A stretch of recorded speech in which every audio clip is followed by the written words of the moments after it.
Just to concur with the young married couple's comments, thank you all for coming and making this a very special day. I am the very, very proud father of Jennifer Mary McGugan, who's my daughter, and also I'm the newly proud father-in-law of this young gentleman sitting here. So thank you very much. It's marvellous, marvellous. The arrangements have been marvellous here. I was brought here by Jenny about 9 months ago. How long ago was it? Yeah. To say, you got to see this place. So when she said she was getting married, being of an age that I thought, well, that sounds very nice. I was looking forward to going to the chapel or whatever. So we drove into a stable. And, fair enough. We've got to the stage that we don't quibble about anything anymore, do we?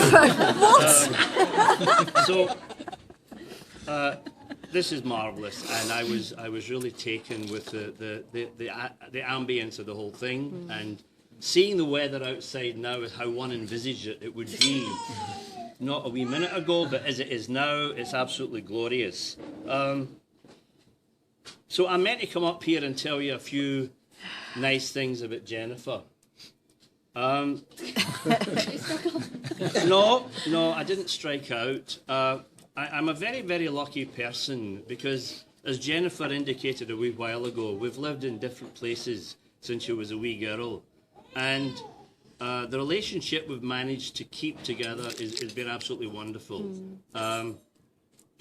Unfortunately, she looks a wee bit like her father. I mean, there is a joker out there who once said, and I can see you, stick a moustache on her, she'd look like McGugan. Well, it's very true. There was many times that people have called her a mini-me and all the things that go with it. But we have actually enjoyed such a special relationship between the two of us. I'm very lucky with both my girls because they're two of the best friends I've got in the world. They are my daughters, of course, but primarily they're my best friends, and that's how I always hoped it would be. Jenny was a very exuberant girl. She was very cheeky. She was full of fun. She was a drama queen. All the things that you want out of a wee girl, really, you know. But she was always so passionate about everything, and that has stayed with her all her life. I can't think of anybody I know who is a more caring, loving person than my daughter. I don't know where she got it from. It wasn't me. But she really is such a loving person, and she's done me a lot of good. I've actually learned a lot from Jennifer. She came of an age where whatever Dad said was rubbish, and it was quite taken aback for the first time to say, well, don't talk to your father like that. And she says, well, don't talk to your daughter like that. And I thought, whoa, this is a change. They've actually done me a lot of good because they've picked me up in some of the antiquated perceptions I had about things. And Jennifer did that by calling me out on every politically incorrect thing I did. So this happened for a couple of years. So eventually I went with the program and realised that she knew what she was talking about, and I'll just say yes and agree with her all the time. When Jennifer was at school and in university, she would come over to the States for extended holidays, maybe a couple of months. And the first love affair she had was with a dog. Jimmy. Called Jimmy. And although she was away, she basically adopted the dog, and it was her dog. And that was a beautiful thing, wasn't it? It really was. If I was to think of Jennifer in the modern, and I'm going to read a wee bit here, but the way that she's grown up, she really is an example of a strong modern woman. She's very hardworking, and she's really very confident at what she does. She's got strong views on social issues, and she doesn't keep quiet about them, which is terribly healthy. she's very compassionate for others. The less people with less than whatever, people in poor areas. Like an example, I get a phone call, "Hi Dad, it's me. Stop going to Starbucks." Well, why? She said they're not doing the fair trade properly. And they found a loophole in the British tax system. They're not paying any tax, so stop going to Starbucks. So I ignored her, but she didn't know. But I thought, good for you. So these are the kind of passionate things that she can get her teeth into.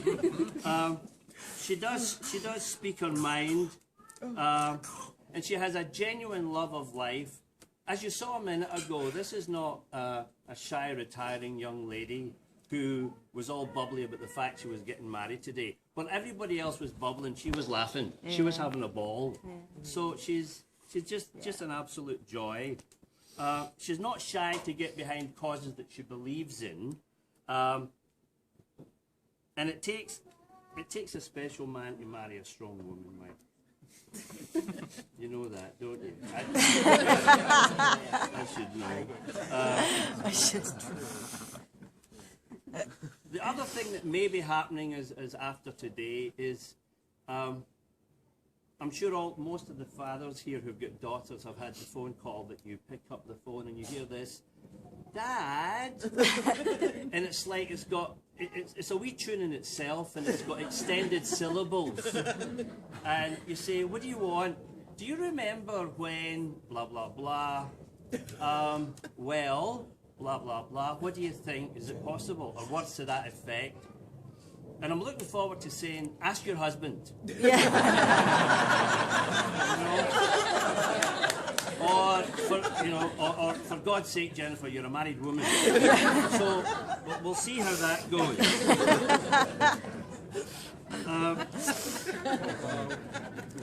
Grown up your friend. But I can't say enough about Jennifer. The people who know Jennifer, who think she's beautiful, and she's a beautiful young woman, on the outside, you should see what's inside. That's where her real beauty comes to the fore. And I can't say enough about how lovely a person she is. And well, I can't say enough, so I'm going to stop saying that. All right. So, the first time I met Mike Marshall, we were having a bit of a dinner after your second graduation, right? And I can't remember at the infatuation stage, was it Michael's coming tonight or was it Mike's coming tonight? I can't remember. It's always, at certain time, it's the full name, isn't it? There's no nicknames, it's Michael, So anyway, so Michael was coming, so I thought, all right, let's see what this one's like. So, and it was very. I learned a couple of things about my future son-in-law that night. He likes to eat, right? That's number one. But what really impressed me is we had the very close family there. We knew everybody, and he came along, and he sat there, and he was polite to everybody, but he didn't want to ingratiate himself or impress him. He was a pal of Jenny's coming along to have dinner with her family. And I thought, oh, this has got potential. But it was extremely, and I'll say the word encouraging, but he really took me as just being his normal self. There was no trying to impress anybody, whether it's Jenny's mother or father. He was just totally being himself. And I thought, for a young man faced with the close relatives of the young woman, that was very cool. Yeah. That was cool. So you got a good mark for that one. I got to know Mike a wee bit more in subsequent visits, and I realised that he had quite a few things going for him as far as a potential son-in-law. I learned that he supports Liverpool. Yay. Well, I mean, one big thing going for him. He told me about from his dad's side, his Scottish ancestry. So I thought, okay. And if you all look at your places, you've got a wee bag of this stuff, all right? And that's called it's not a wee baggie of any. No, it's not a little baggie, as it were. No, it's a wee bag of this stuff, and that's called tablet, and that is a Scottish delicacy, right? And well, it is because it contains butter and sugar and condensed milk. What else? Vanilla essence, right? And it's kind of, when we didn't have a lot of money in the past, this is how the kids' sweets were made. It was all poured into a big pot, bubbled up, and when it got really thick, you poured it out, made slabs of it, and you gave it to the kids to shut up, right? So when he made tablet, and I came over for one of my visits, and I was handed this big bag of brown stuff. He said, "Here is a present." I thought, how the hell am I going to get that through customs? Because it looks like other brown stuff you could get stopped taking through customs.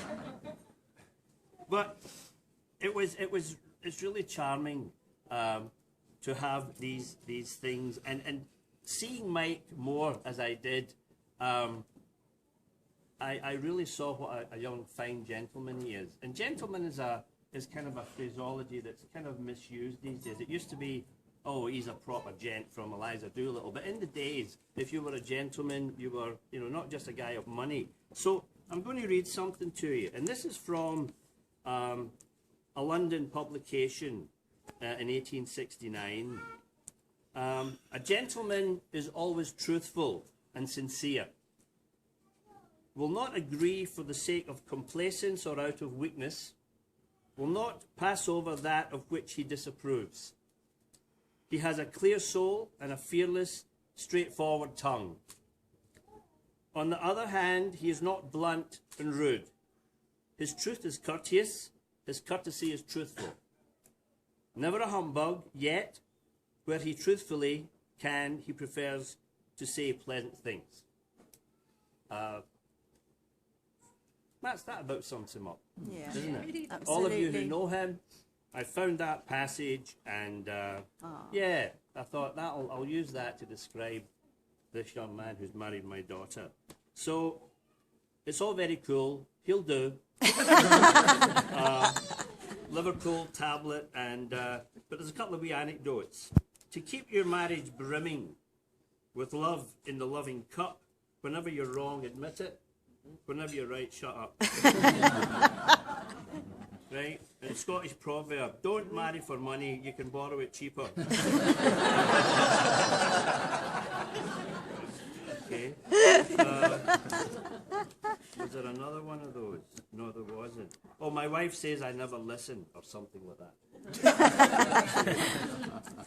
Did you know that the origin of the honeymoon, if we go back 4,500 years to Babylon, the custom was for the bride's father to supply his son-in-law with all the meat he could drink for a month. The honeymoon. Mead. Mead. Not meat, sorry. Mead. That's my accent. You can guess from what I've been saying, I'm absolutely delighted to have Mike as a son-in-law. And when I see these two together, there is absolutely no doubt they're just the best pals in the world.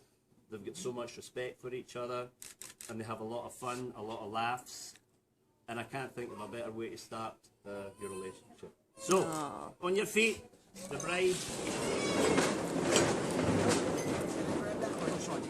and groom. To the bride and groom! Yay!